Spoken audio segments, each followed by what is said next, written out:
ஆகாசவாணி.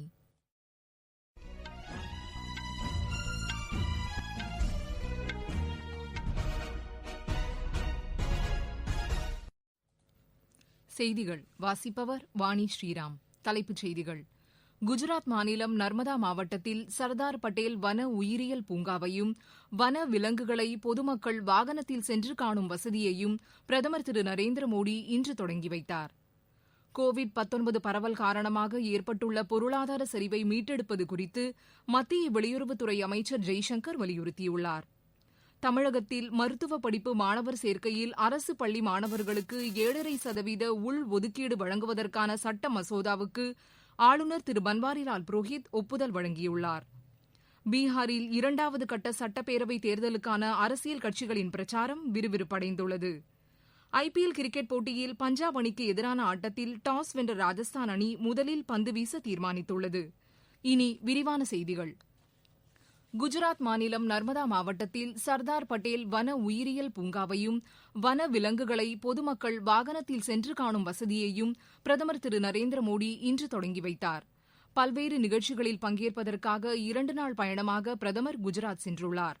முன்னதாக யோகா கலை, ஆயுர்வேதம் மற்றும் தியான கலைகள் குறித்து மக்களிடையே விழிப்புணர்வை ஏற்படுத்தும் வகையில் அமைக்கப்பட்டுள்ள ஆரோக்கிய குடிர் மற்றும் ஆரோக்கிய வனம் ஆகியவற்றை பிரதமர் திரு நரேந்திர மோடி இன்று தொடங்கி வைத்தார்.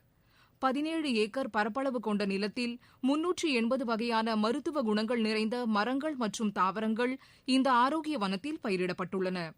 கெவாடியா அருகிலுள்ள ஒருமைப்பாட்டு நினைவு வளாகத்தில் 4 புதிய திட்டங்களுக்கு பிரதமர் இன்று அடிக்கல் நாட்டினார்.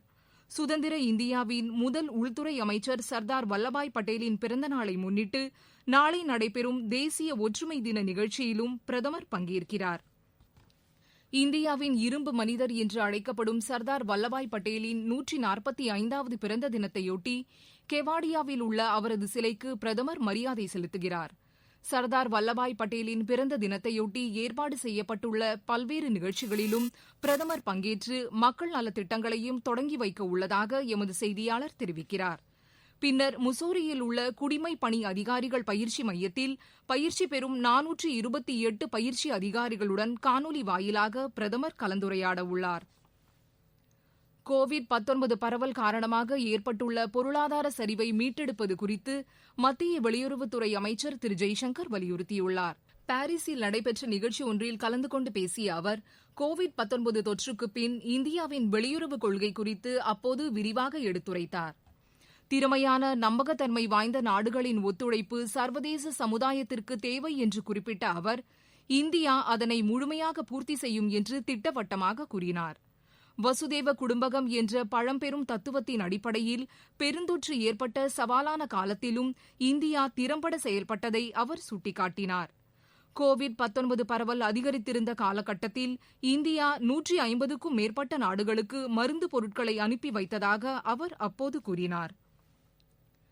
தமிழகத்தில் மருத்துவ படிப்பு மாணவர் சேர்க்கையில் அரசு பள்ளி மாணவர்களுக்கு 7.5% உள் ஒதுக்கீடு வழங்குவதற்கான சட்ட மசோதாவிற்கு ஆளுநர் திரு பன்வாரிலால் புரோஹித் ஒப்புதல் வழங்கியுள்ளார்.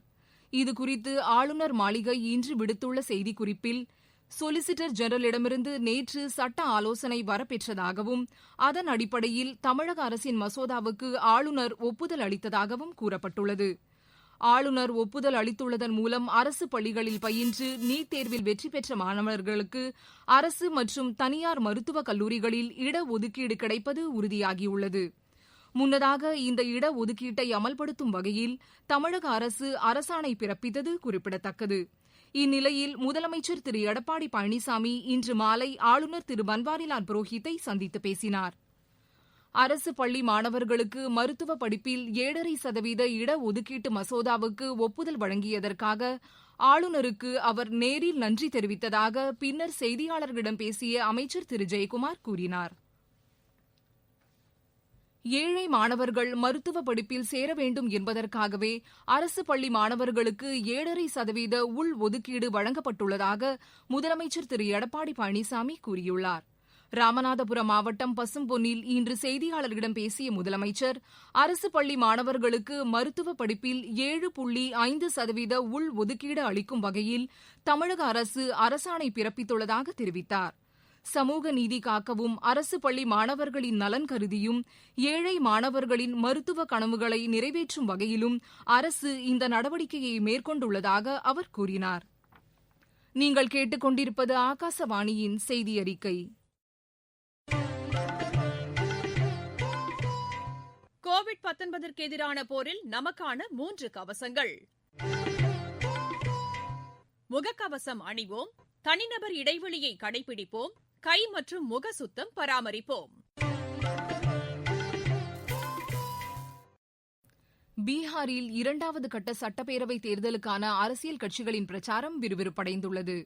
17 மாவட்டங்களில் உள்ள 94 தொகுதிகளுக்கு அடுத்த மாதம் 3ஆம் தேதி வாக்குப்பதிவு நடைபெறவுள்ளது.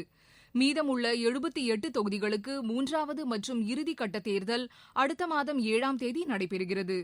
தேசிய ஜனநாயக கூட்டணி கட்சிகள் மற்றும் மகா கூட்டணியைச் சேர்ந்த கட்சிகள் மாநிலத்தின் பல்வேறு பகுதிகளிலும் தீவிர பிரச்சாரத்தை மேற்கொண்டுள்ளன. பிஜேபி சார்பில் அக்கட்சித் தலைவர் திரு ஜே.பி. நட்டா, மூத்த தலைவரும் பாதுகாப்பு அமைச்சருமான திரு ராஜ்நாத் சிங், மத்திய அமைச்சர்கள் திரு ரவிசங்கர் பிரசாத், திரு அஸ்வினிகுமார் சௌபே, திரு நித்யானந்த் ராய் ஆகியோர் தங்கள் கூட்டணிக்கு வாக்கு சேகரித்து வருகின்றனர். வேளாண் சீர்திருத்த சட்டங்கள் குறித்து தங்களது தேர்தல் பிரச்சாரத்தில் எடுத்துரைத்து வருகின்றனர். மகா கூட்டணி சார்பில் திரு தேஜஸ்ரீ பிரசாத் யாதவ் தீவிர தேர்தல் பிரச்சாரம் மேற்கொண்டு வருகிறார். உத்தரப்பிரதேசத்தில் காலியாக உள்ள 7 சட்டப்பேரவை தொகுதிகளுக்கு அடுத்த மாதம் 3ஆம் தேதி நடைபெறவுள்ள இடைத்தேர்தலையொட்டி பல்வேறு அரசியல் கட்சிகள் தீவிர பிரச்சாரம் மேற்கொண்டு வருகின்றன. அங்கீகரிக்கப்பட்ட அரசியல் கட்சிகளின் சார்பில் தேர்தல் பிரச்சாரத்தில் ஈடுபடுவோரின் எண்ணிக்கை 40லிருந்து 30ஆக குறைக்கப்பட்டுள்ளது. அங்கீகாரம் இல்லாத அரசியல் கட்சிகளின் சார்பில் தேர்தல் பிரச்சாரத்தில் பங்கேற்போரின் எண்ணிக்கை 20லிருந்து 15ஆக குறைக்கப்பட்டுள்ளது. வெங்காய வித்துக்களை ஏற்றுமதி செய்ய மத்திய அரசு தடை விதித்துள்ளது. இந்த தடை உடனடியாக அமலுக்கு வருவதாக மத்திய அரசு கூறியுள்ளது. இது தொடர்பாக செய்தியாளர்களிடம் பேசிய மத்திய வர்த்தகத்துறை அமைச்சர் திரு பியூஷ் கோயல், மக்களுக்கு குறைந்த விலையில் வெங்காயம் கிடைப்பதை உறுதி செய்யும் வகையில் வெங்காய வித்துக்கள் ஏற்றுமதிக்கு தடை விதிக்கப்பட்டுள்ளதாக விளக்கமளித்துள்ளார். முன்னதாக வெங்காய வித்துக்களின் ஏற்றுமதி வரையறுக்கப்பட்ட பட்டியலில் இருந்தது குறிப்பிடத்தக்கது. நாட்டில் கோவிட்-19 பாதிப்பிலிருந்து குணமடைந்தோரின் எண்ணிக்கை 91.15% அதிகரித்துள்ளது. கடந்த 24 மணி நேரத்தில் 57,000த்திற்கும் அதிகமானோர் தொற்றின் பாதிப்பிலிருந்து குணமடைந்துள்ளனர். புதிதாக 48,648 பேருக்கு தொற்று பாதிப்பு உறுதி செய்யப்பட்டுள்ளது. கடந்த 24 மணி நேரத்தில் 11,64,000 பரிசோதனைகள் மேற்கொள்ளப்பட்டதாக இந்திய மருத்துவ ஆராய்ச்சி குழுமம் தெரிவித்துள்ளது. வங்கிகளின் சேமிப்பு கணக்கிலிருந்து எடுக்கப்படும் ரொக்கம் மற்றும் வைப்பு தொகைக்கான கட்டணங்களை அதிகரிக்க பொதுத்துறை வங்கிகள் முடிவு செய்துள்ளதாக ஊடகங்களில் வெளியான தகவல்களை மத்திய அரசு மறுத்துள்ளது. இது தொடர்பாக மத்திய அரசு வெளியிட்டுள்ள செய்திக்குறிப்பில், கட்டண அதிகரிப்பு குறித்து வங்கிகள் எந்த முடிவும் எடுக்கவில்லை என்று விளக்கம் அளிக்கப்பட்டுள்ளது. ஜன்தன் சேமிப்பு கணக்கிலிருந்து எடுக்கப்படும் ரொக்கத்திற்கு ஒவ்வொரு முறையும் 100 ரூபாய் கட்டணம் வசூலிக்கப்படும் என்ற செய்தியை மத்திய அரசு முற்றிலும் நிராகரித்துள்ளது. ஜன்தன் வங்கி கணக்கு சேவைகள் அனைத்தும் கட்டணமில்லா சேவைகள் என்றும் மத்திய அரசு கூறியுள்ளது. அடுத்த 5 ஆண்டுக்கான நிதி திட்டங்கள் குறித்து திரு என்.கே. சிங் தலைமையிலான 15வது நிதிக்குழு தனது அறிக்கையை குடியரசுத் தலைவர் திரு ராம்நாத் கோவிந்திடம் அடுத்த மாதம் 9ஆம் தேதி சமர்ப்பிக்க உள்ளது. இக்குழு மத்திய மற்றும் மாநில அரசுகள், முன்னாள் நிதிக்குழு உறுப்பினர்கள், கல்வியாளர்கள், துறை சார்ந்த வல்லுநர்கள் போன்ற பல்வேறு தரப்பினரை சந்தித்து விரிவான ஆலோசனை நடத்தி தனது அறிக்கையை இறுதி செய்துள்ளது. அடுத்த மாதம் இறுதியில் இந்த அறிக்கையின் பிரதி ஒன்று பிரதமரிடம் சமர்ப்பிக்கப்படும். பின்னர் நாடாளுமன்றத்தில் தாக்கல் செய்யப்பட்டு தேவையான நடவடிக்கைகள் மேற்கொள்ளப்படும். ஜம்மு காஷ்மீரின் ரஜோரி மாவட்டத்தில் உள்ள கம்பீர் முக்லான் வனப்பகுதியில் உள்ள தீவிரவாத பதுங்கு குழிகளை பாதுகாப்பு படையினர் இன்று தாக்கி அழித்தனர். இப்பகுதியில் தீவிரவாதிகள் பதுங்கு குழிகளை அமைத்து ஆயுதங்களை பதுக்கி வைத்துள்ளதாக கிடைத்த தகவலின் அடிப்படையில் பாதுகாப்பு படையினர் தீவிர தேடுதல் நடவடிக்கைகளை மேற்கொண்டதாக எமது செய்தியாளர் தெரிவிக்கிறார். ஐபிஎல் கிரிக்கெட் போட்டியில் பஞ்சாப் அணிக்கு எதிரான ஆட்டத்தில் டாஸ் வென்ற ராஜஸ்தான் அணி முதலில் பந்து வீச தீர்மானித்துள்ளது. அபுதாபியில் நடைபெறவுள்ள இப்போட்டி இன்னும் சற்று நேரத்தில் தொடங்க உள்ளது. மீண்டும் தலைப்புச் செய்திகள். குஜராத் மாநிலம் நர்மதா மாவட்டத்தில் சர்தார் பட்டேல் வன உயிரியல் பூங்காவையும் வன விலங்குகளை பொதுமக்கள் வாகனத்தில் சென்று காணும் வசதியையும் பிரதமர் திரு நரேந்திர மோடி இன்று தொடங்கி வைத்தார். கோவிட் பரவல் காரணமாக ஏற்பட்டுள்ள பொருளாதார சரிவை மீட்டெடுப்பது குறித்து மத்திய வெளியுறவுத்துறை அமைச்சர் ஜெய்சங்கர் வலியுறுத்தியுள்ளார்.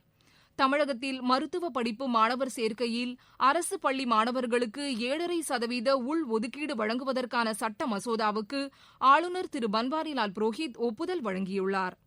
பீகாரில் 2வது கட்ட சட்டப்பேரவைத் தேர்தலுக்கான அரசியல் கட்சிகளின் பிரச்சாரம் விறுவிறுப்படைந்துள்ளது.